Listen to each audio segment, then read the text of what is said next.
Title: Legendary news mogul Rolfe Neill bids the world adieu at 90, leaving a city sculpted in his wake.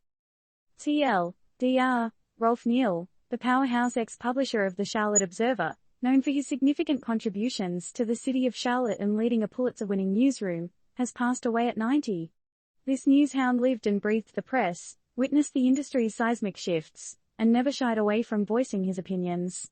Now that's a legacy. Once upon a time in the buzzing world of clattering typewriters and rumbling presses, a young Rolfe Neill rose to prominence as the editor-in-chief of the Daily Tar Heel at UNC Chapel Hill. Fast forward to 1975, and our ink-stained hero was named publisher of the Charlotte Observer, launching what many would call the publication's golden era.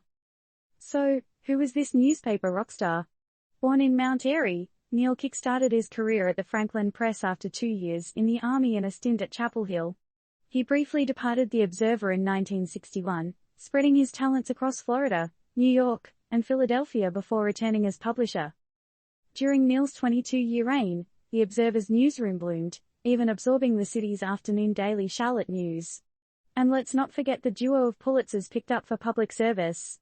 One celebrated the paper's coverage of the so-called brown lung affliction among textile mill workers, and the other for shining a light on the scandalous collapse of the backers, PTL Ministries. Neill wasn't just behind the scenes, he connected with readers through his weekly columns, pushing for greater investments in Charlotte's institutions. Remember the Save the Symphony campaign in the early 90s? That was our guy. But, the question begs, how did he balance his journalistic integrity with civic activism? For Neill, it was a no-brainer, the paper always came first. He didn't fear loving the community and was never one to shy away from sensitive topics. As he put it, he wasn't afraid to be caught showing affection and understanding to the community he belonged to. Post-retirement, Neill watched the transformation of journalism with concern. With the Observer's staff size dwindling from hundreds to mere dozens, Neill worried about the state of journalism and its impact on the US. His words of wisdom to fellow journalists: don't be afraid to show your community some love.